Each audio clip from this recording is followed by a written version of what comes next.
Hello, and welcome to another edition of The Blueprint. I'm Ken Jamaica, managing broker of CoStar Group and host.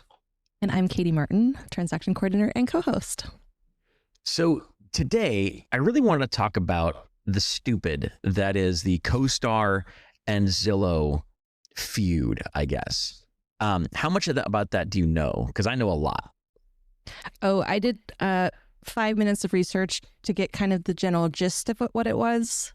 And then I realized it was a little bit more complicated than a quick research. So I thought it might be good to go in with just kind of a blank slate, but have a just very, very tip of the iceberg understanding of what's going on. Okay, so super high level.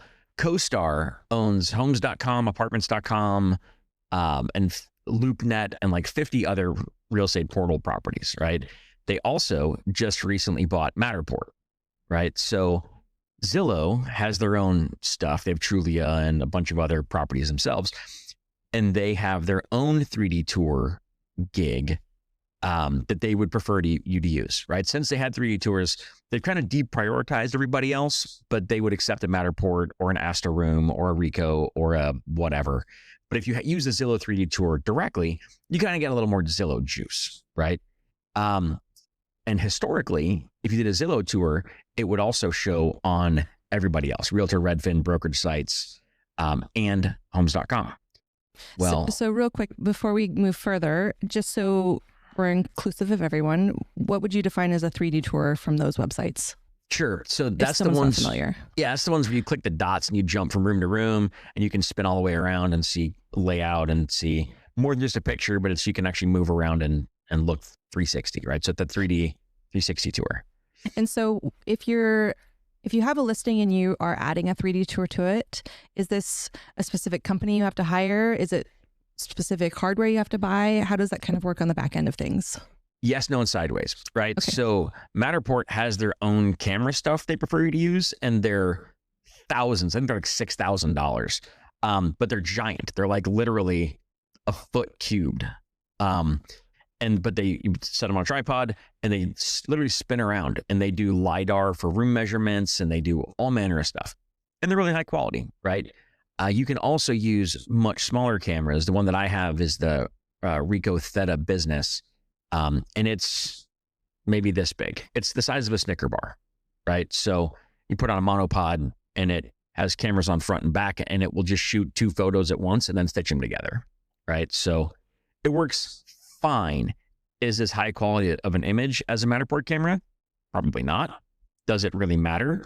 No, right? Mm-hmm. At some point, good enough's good enough. And so I think that it works great. But back to the portal war here is Zillow.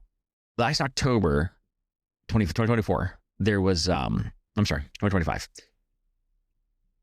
Matterport changed their API rules, right? And I don't understand the change completely, but Zillow was like, oh, if we can't do that, then we can't use your tours, all bad. And CoStar came out and said, that's not what the API rules now say. You're being silly, stop this. And Zillow threw up their hands and said, we're not showing Matterport tours on our site anymore.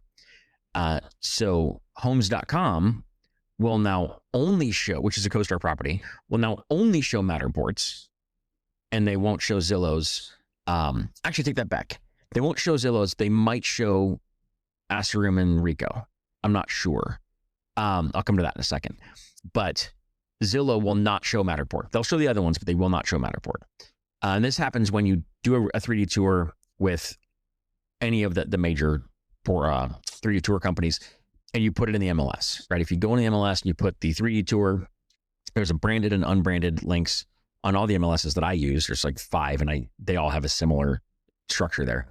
And that's how it gets to the brokerage websites, to Realtor, Redfin, Zillow, and in theory, Homes. And so Zillow will show Rico and Asta Room and Zillow. I believe it's the opposite for Homes, that they'll show Matterport, Rico, and Asta Room, but not Zillow.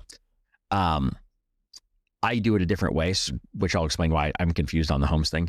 But that's kind of sparked off a big war. And there's other lawsuits between CoStar and Zillow that I've not dug into, mostly because I don't care. But there is a feud between those two. And when I did a little bit of research on it, trying to figure out why my tours aren't showing up, it boils down to eyeballs, right? Zillow is the 800-pound gorilla in our market, right? In the industry, rather. And they want all the eyeballs. And so if Matterport is getting eyeballs and Zillow can't use their juice, they're like, well, we're gonna use our tools or you can't play with us. And so it's forcing agents to use Zillow tools if they want the eyeballs that Zillow provides, right? Homes is trying to break in, or CoStar, which is homes, apartments, Street Easy. They have like 20 of them. But CoStar is trying to break in the scene. They've been a commercial powerhouse for years, right?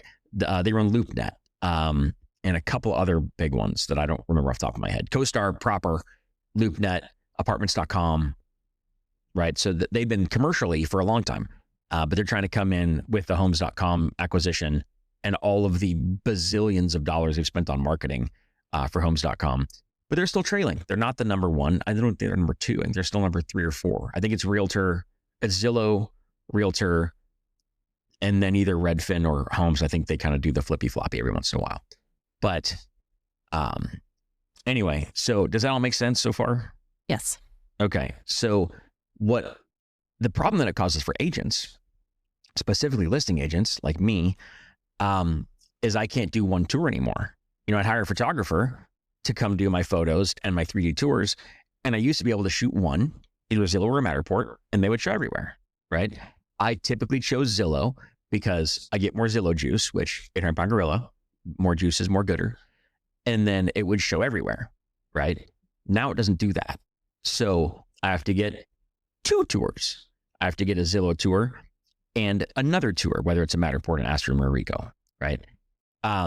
But this is why I think homes.com doesn't show anything but Matterport, is because I think now I get 3 tours. And I don't know if I do that because it didn't work or because I can.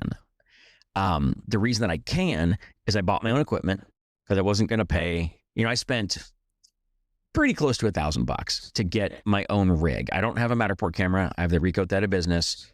I have a nice monopod and associated tiddly bits, right? So with that, I can shoot my own Zillows.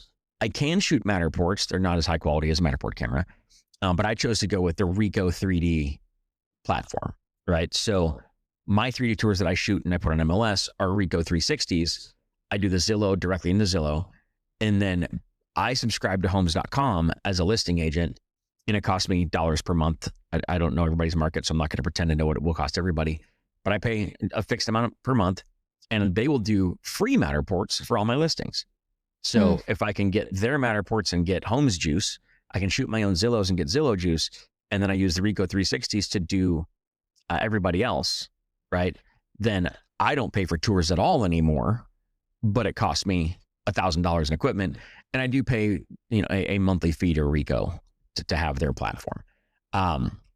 So but all in, if you're paying $200-ish per tour to a photographer, if you have to do even just 2 tours, that's $400 a listing. Doesn't take many listings to get to $1,000 in hardware and $50 a month for Rico, right? So it was a no-brainer for me. But all of that started over a feud between CoStar and Zillow. So who do you think is most likely, in your opinion, at fault here? Who do you think pressed that button first of going, let's see if we can do this and they won't notice? Or is it too difficult to say? Well, I have, as you know, I can debate either position at any time. I can switch back and forth. So CoStar changed their API rules, and I don't understand what that change did, and I don't understand what the impetus for that was. So that could have been the spark. Zillow could have taken an innocuous change and made a big deal out of it, and that would have been a false flag start, right? Oh, well, now they only show the white logo, so we can't use them, right? Like I don't know what the change was, but CoStar's saying that Zillow's overreacting. Zillow's saying they changed the rules, so that's unclear. Mm-hmm. I think that major corporations are generally self-serving and often evil. So, sure. So I don't know that I can cleanly point the finger and say it was them. But if I had to put money on it, I'd say Zillow, because they have historically been dastardly to agents in the industry for the last 20 years. Yeah. Do you happen to know how Zillow gets a lot of their income in order to be the size that they are? I know Zillow leads are a thing and they take an extraordinary amount of your commission at the end of close, but what other source of income do they have? Because I don't recall there being ads or anything like that. No, they own so many properties. So not real estate properties, but no. So they bought Dot Loop, they bought Follow Up Boss, they bought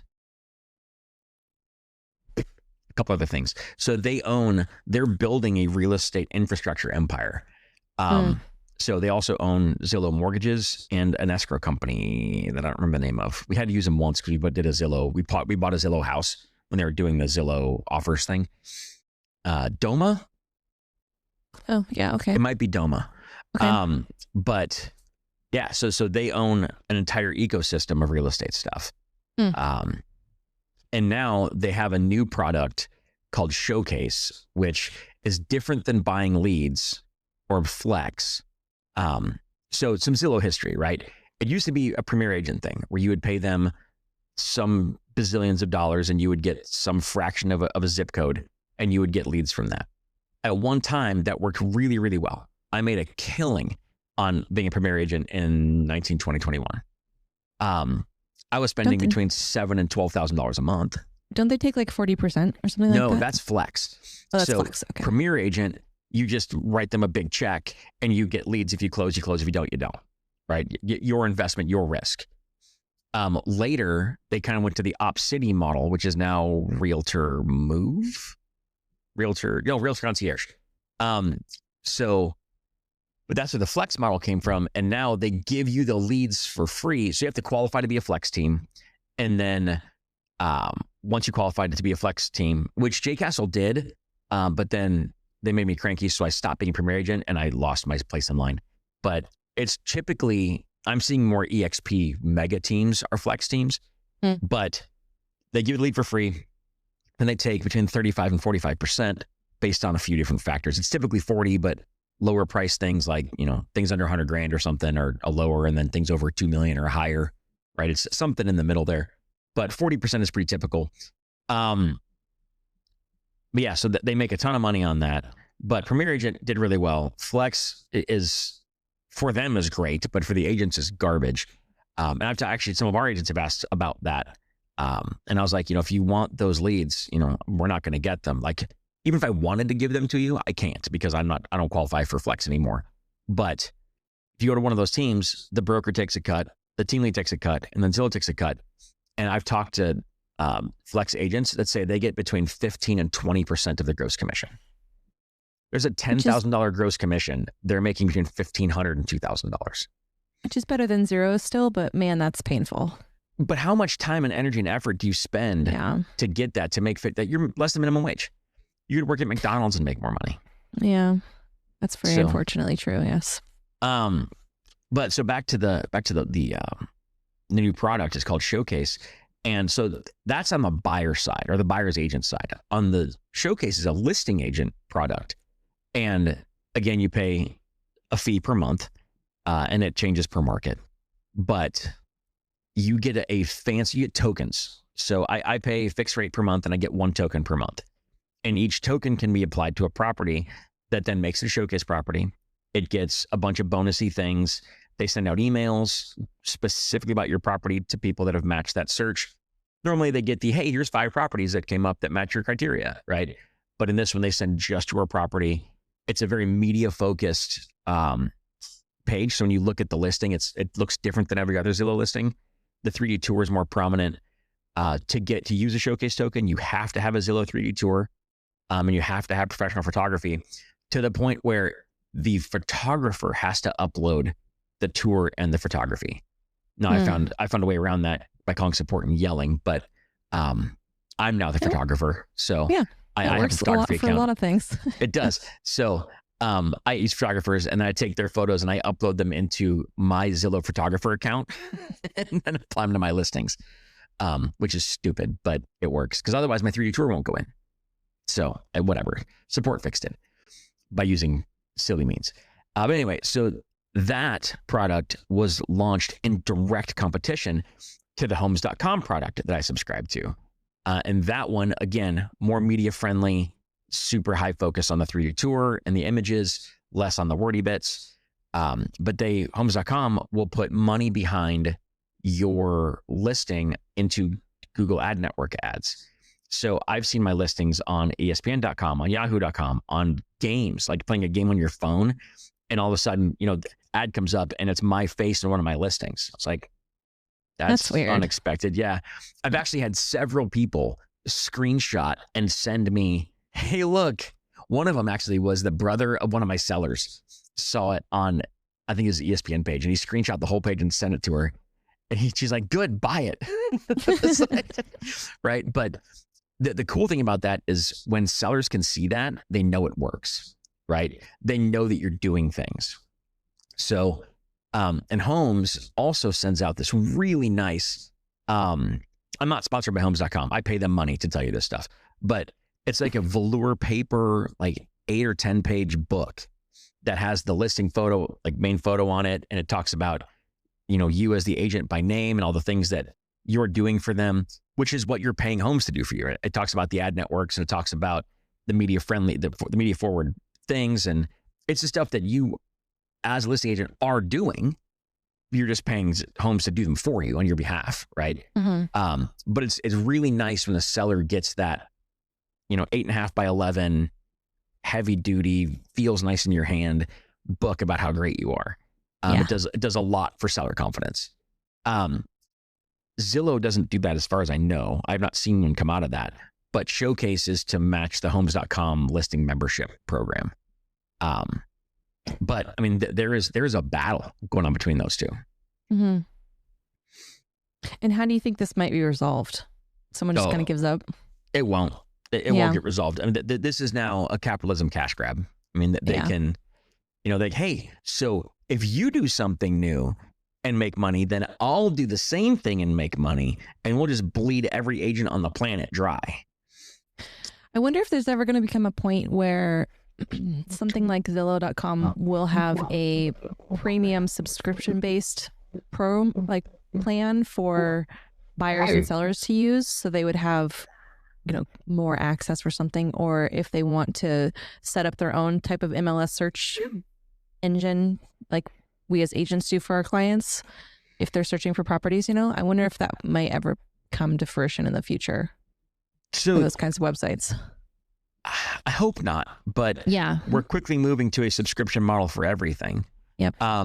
So they could say, you get access or you get limited data unless you pay us $2.99 a month, and then you get full access to the data.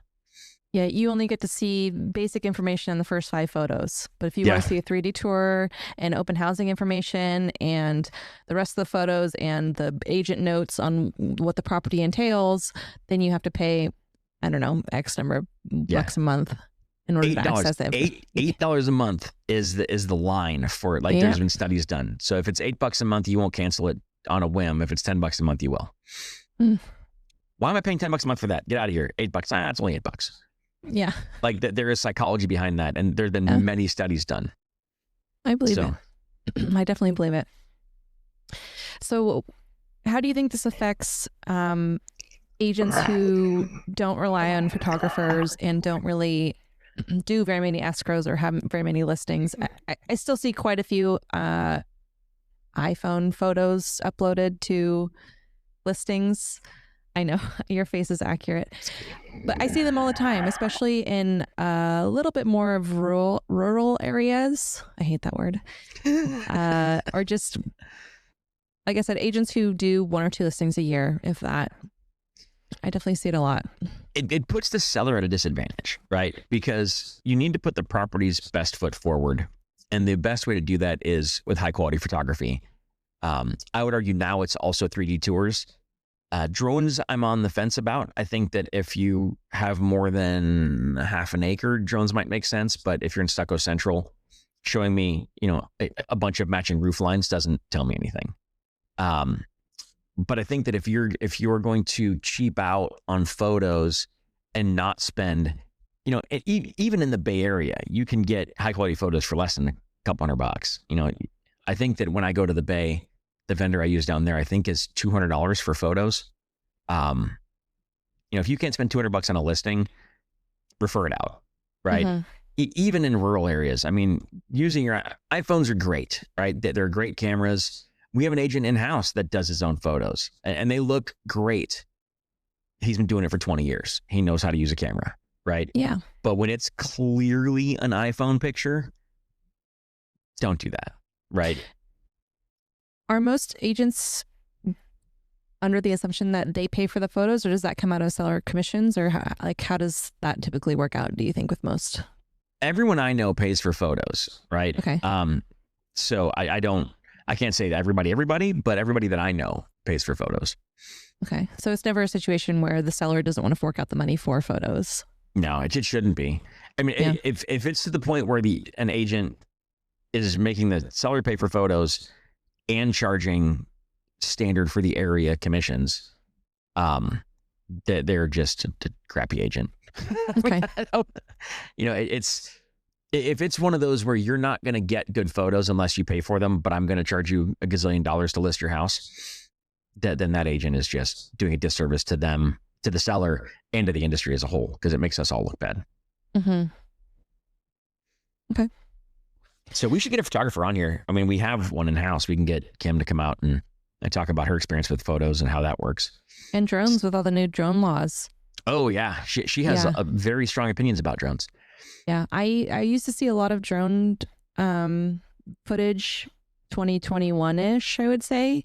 And then it kind of just fell off hardcore since then. And makes sense having the licensing requirements they have now. Yeah.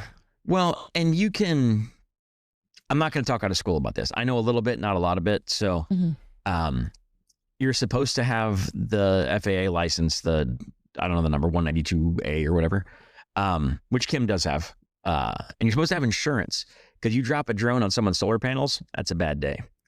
Yeah. Yeah. Not saying it's happened, but I'm sure it happened somewhere. Yeah. But yeah, but if I were to grab my drone and just throw it up in the sky and fly it around and take some pictures, there's no drone police that are going to chase me down, right? Mm-hmm. As long as I'm not breaking any major laws. I mean, there are police that will chase you down for drone stuff, but for taking pictures of a house in a random neighborhood, if your drone will take off, and you get your photos of your own stuff, I don't know the laws. Kim would be a way better person to talk about this, but I don't know how much trouble you'd get in if you're taking photos of your own listing with your own drone. Yeah. So what advice do you have for new agents and seasoned agents when it comes to this issue? Suck it up and pay for 2 tours, right? If you're going to pay for 2, get a Zillow and a Matterport, because Matterport will work on the other portals. You can't put an MLS. The Zillow tour, you used to be able to put an MLS, but it doesn't show now. I don't understand. And I'm going to say this is a time of recording. This is, January 2nd, 2026. This could change tomorrow, or for all we know, right? But as of right now, get 2 tours. I get 3 because I do them. They're free to me, right? I can do a Rico and a Zillow myself, and Homes does them for free for me. So I just get all 3, and it works well. But if you're doing listings, 1, 3 tours are very important. Don't skip on the tours. 2, it's going to cost you more, but get at least a Matterport and a Zillow.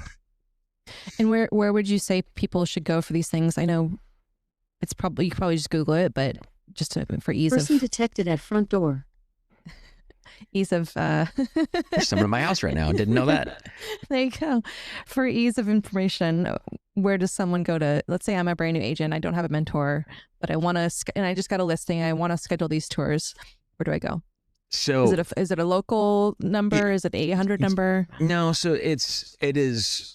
Real estate photographers proper, right? Zillow doesn't do their own. They will refer you out to one of their photographers. And I'm sure there's a list. Kim has done my photos for years, and she is a Zillow photographer, right? So that's fine. Outside of Kim's service area, and my service area is measured in gazillions of miles, whereas hers is not. I use a company called F8, It is the letter F, the number 8, re.com. And they contract photographers that use their platform, right? So, and that's where I use everywhere else. That's, they have a bundle package. I think the Zillow/Matterport package, you get one tour, either Matterport or Zillow, and photography and a bunch of other fill-in gobbledygook. For my price where I am is $450 per thing. I don't know where it is everywhere. And then you can add the other tour for, I think, $200. So, for $650 to get everything, that's what I would pay F8. Kim's pricing is typically similar. But now I do my own tours, I can get just photos from F8 or from Kim for about $200. Okay. But that's Northern California market. Sure. Do you do tours, 3D tours for every home, including ones that still have personal belongings in it? Or do you save it for, so vacant, staged, everyone. anything? Everyone. Okay. It really benefits. If you're going to do photos, the 3D tour is no different. It's just a fancier kind of photo. Yeah. Right. From a personal property perspective, right? If I can see it in the photo, I can see a 3D tour and vice versa. Mm-hmm. Actually, I'm going to walk that back. 1 second. So in pictures, you can hide stuff, right? You can be like, well, let's just frame it that way. And you're not going to see whatever that is you're trying to hide. In a 3D tour, you can't hide nothing. Yeah. So the garbage can that's still in the kitchen, I don't see the garbage can. 3D tour, you have a garbage can. Yeah, right. So, do photographers, when they're doing a 3D tour for you, did they give you any sort of pointers of what objects might need to be moved? Or is it kind of just like, I'm here, I'm going to walk through and do it right now, so good luck? B. Okay. So Kim will walk through before she does photos, and I joke that there's 7 things she finds every time. Like, I go in ahead of her, of any photographer, I go ahead and I open the blinds and I turn on the lights and I, hide the stuff off the kitchen counter. I've shoved more things in microwaves than I care to admit, but, you don't want your medicine on the counter, right? Mm-hmm. So just put it in a drawer, put it in the thing. And sometimes the sellers are there to help, and sometimes they're not. And so I put everything where it is, and I do my best to put it back after photos. And I tell my sellers, listen, if you can't find something, look in the closest space you can see that it would be hidden in: a drawer, a cabinet, a microwave, a bathtub, right? If you can't find it, then I'll come up your look. But I know, take the stuff off the counter, put it under the sink, right? Put your sponge under the sink, that kind of stuff. So I do all that. And then Kim comes in and finds 7 things I missed every time. Like, it's a joke. I'm getting better. It might only be 6 things now, but the light above the microwave light above the stove, I miss that one every time. I say that and I still miss it every time. Mm-hmm. But she does that for me. Whether she does that for everybody, whether other photographers do that, I don't know. F8 people generally don't. They walk in, click, click, click, click, I'm out. The Matterport people don't. They walk in and, I did a Matterport too. They were there like 19 minutes for the entire tour. It was that house up in Camino that was 800 square feet. Mm-hmm. It was like 5 pictures. But yeah, so as a listing agent, you really got to kind of be aware and talking to your photographer or to a photographer ahead of time. You're like, what do I need to know? How do I get the house ready? I had one where they had cases of soda. Like, they had like the overhang kitchen counter, kind of a bar, but not really, right? Where it's just longer on one end. And underneath that, they had stacks of soda. Seller doesn't see it. It's there every day. It just they're blind to it. I probably saw it, but was like, oh, that's why I keep their Coke, right? Moving on. Kim walked in and was like, that shouldn't be there. And I was like, huh. Now that you say that, you're right. Yes. I didn't notice it, so I didn't notice it. But someone who goes in there with the photographer eye will notice it. And so the more times you do photos and the more things, even if they don't do anything, that's going to look dumb. Click, click, click, right? Or I'm going to position so I don't see that, right? For next time, hey, let's stand in this spot. What do I see? Do one of these, right? Okay, in this photo, I'm going to see all of that.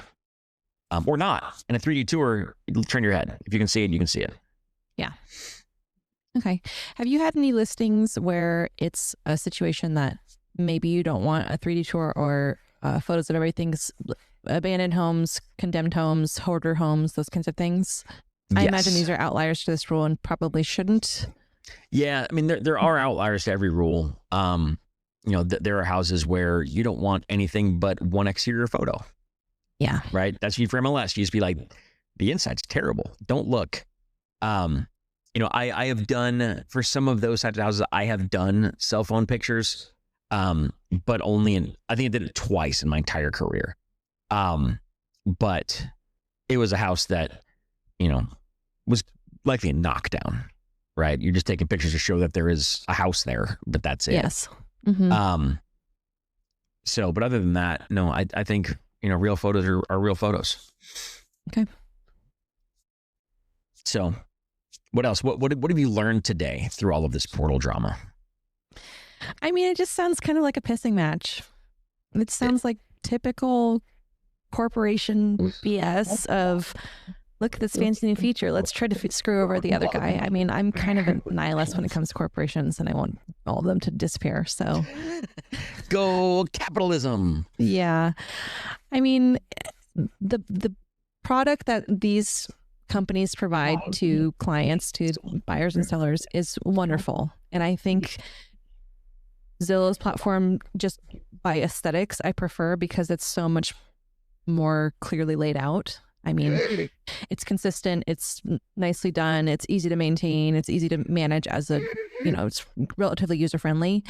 But this kind of stuff, it's just really disappointing. I don't get it.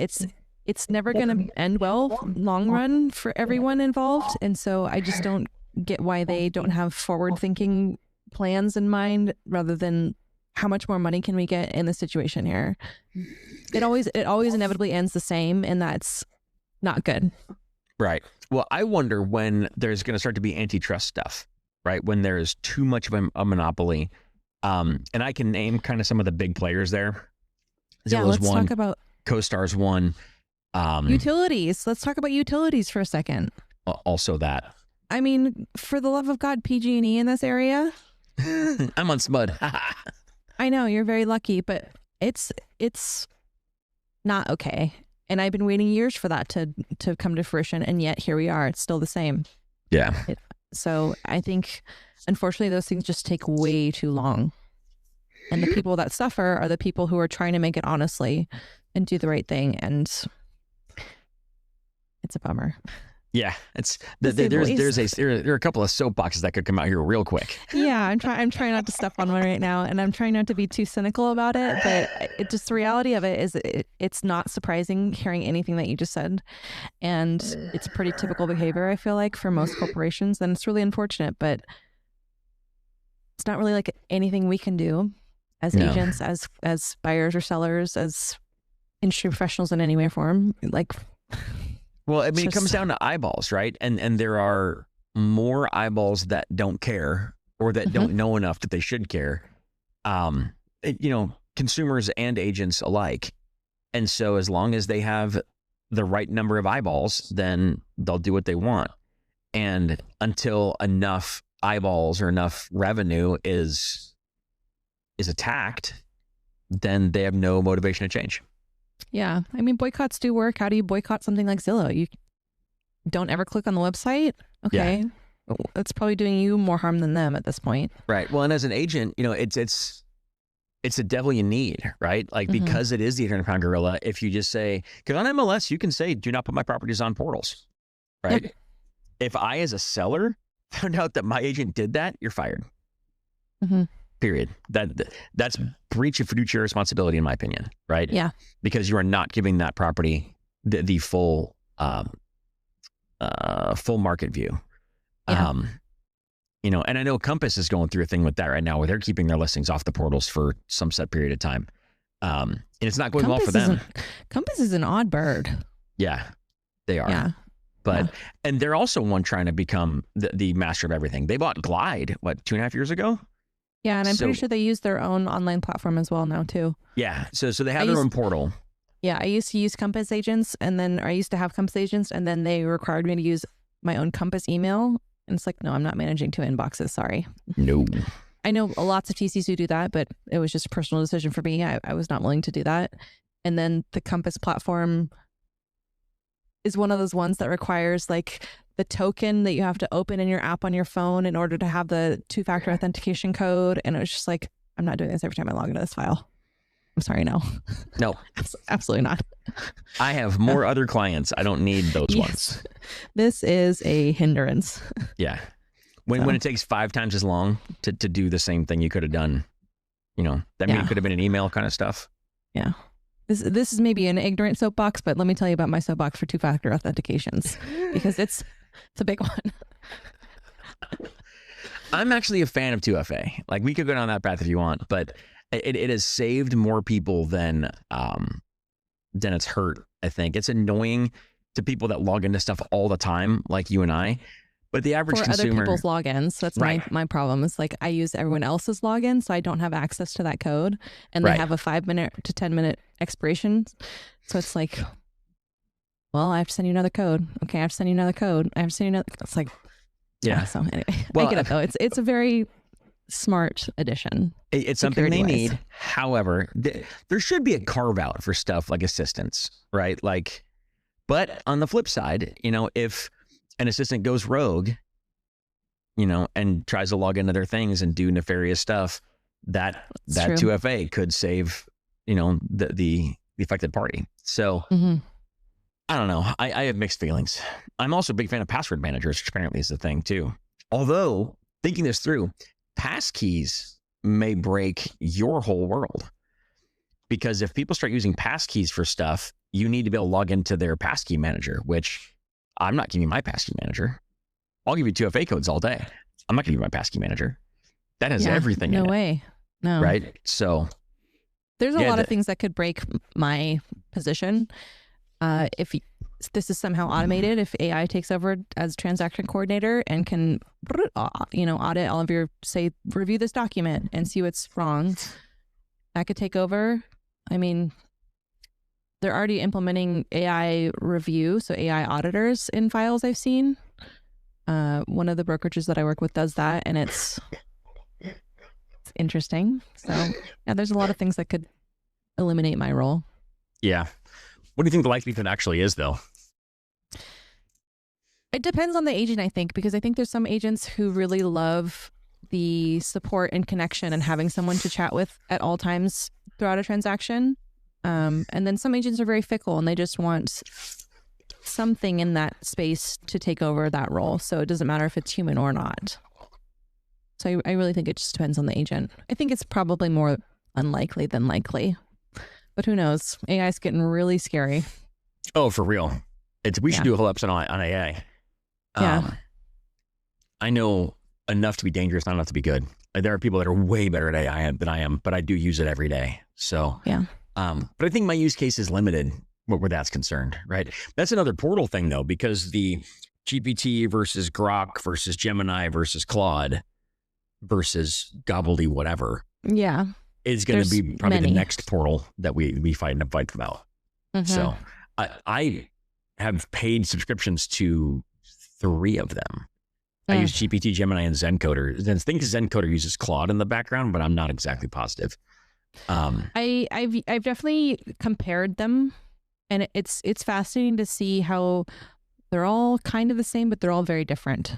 Yeah, they approach things in a different algorithm kind of way, and that's fascinating, but still scary. It is. Actually, there's articles you can look up that have I did a Grok versus GPT, and I use the same prompt every time, and here's the output I got that's different. And it's interesting which ones do better at what, right? I found that GPT is much better at being human-esque and conversational. Right? It sounds like you're talking to another person, whereas Gemini is more beep boop bop. Yeah, more robot-y, and they give different perspectives, right? So whereas GPT may be a little bit more user-friendly and a little more light and casual, Gemini is more bullet 1, bullet 2, bullet 3. At least in my experience. It could be what I'm using it for too. So yeah. This may be kind of tinfoil hatty, but I'm also very interested to see in the future how we've never had social media prior to this timeline, correct? Yeah. And so everything has a cycle, everything has a start and an end. And I think we are closer to the end of the social media cycle than we are the beginning. And so I'm really fascinated to see how that changes over the next decade or two, because I know so many people rely on social media for marketing right now. Yeah. So I'm very fascinated. Again, tinfoil hat, I know. 100%. Like the whole data and internet theory and the life cycle of social media, and just I'm very fascinated to see how all of that plays out over the next year to decades. So funny, yesterday when we launched our very first episode, I actually went on Facebook and I said, initiated a post, I was like, who actually pays attention to this? Like, I'm barely on Facebook anymore. I'm much more TikTok and YouTube than I am Instagram or Facebook or even LinkedIn nowadays. But I wrote a whole post. Who's even looking at this? Does anybody care that I'm on here? Have I been, shadow banned or whatever the hell that means? Because I don't post enough, right? And I didn't get much response to that. I didn't even get many likes or anything. So much to my point, on the flip side, I started our podcast Facebook page and I got 52 followers in 3 hours. So, and how many of those are real versus bots? Oh, they're all real. Okay, that's good. Yeah. So there's a feature where you can go in and say, invite my friends. And I have thousands of Facebook friends. And I can do 1,000 at a time. So I invited 1,000 and I got 50 something in hours. That's pretty good. Yeah. So, but I mean, I also know that Facebook pages are useless now, right? It's even Facebook algorithm doesn't prioritize pages or page posts. They prioritize content. So you could have 0 followers and have this amazing piece of content that goes viral and gets a bazillion views, and no one even knew your page existed until today. I've noticed that pages have kind of transformed into the new community forums. So if you are in the real world part of a group that also has a Facebook page that does all their communication. So for example, I volunteer at the SPCA. When I started that role, they let me know of the Facebook page, the group that I now joined, and all of the updates and posts and whatever are in there now. But otherwise, I don't ever seek out Facebook pages to follow or things on Facebook. I mean, to me, Facebook's kind of dying out because it is mostly crazy people and bots. But I've noticed pages is definitely not a utilized feature as much. With the section of very niche things that you're in real life participating in. I think they're functionally useless. I have them from my businesses. All my businesses have one, mostly for sign of life, right? Because there is a subset of humans that go, oh, what are they on Facebook? And if you don't exist on Facebook, you don't exist to them, right? So just having a page that I post to once a quarter, just sign of life. I'm still here. Last post wasn't 5 years ago. Right. I have some that I think the last post was 2020. Literally. I have a couple that we did a test on some stuff, and I think there's 2 left up that have been posted on literally 5 years. But yeah. So any final thoughts today? No, I think, realtors are kind of stuck in between a rock and a hard place with this, and it's not something that can be changed with our input. I mean, we can be loud about it, but I think ultimately it's corporate greed. It really is. Yeah. And I hope it gets sorted out. It won't. And in fact, it'll get worse because at some point, Realtor.com or Move Inc. owns Realtor. Again, major players, CoStar, Move Inc., and Zillow Group, I think it's Zillow Group now, are the main players in the portals, right? There's other players and other tools, but those are the main portal players. And I would bet that in the next 12 months, Realtor.com has some other 3D tour shenanigan that they try to play against Zillow and Homes with. Yeah. So, but it's going to get worse before it gets better. And I don't think it ever gets better. On that note. On that happy note. On this super positive podcast episode. Woohoo, go us. Yes. All right. Anyway, it's the 2nd of January as of recording. I still have my New Year's things to get done. So with that, I will say go forth and conquer, and I'll see you on the next one. Have a great day.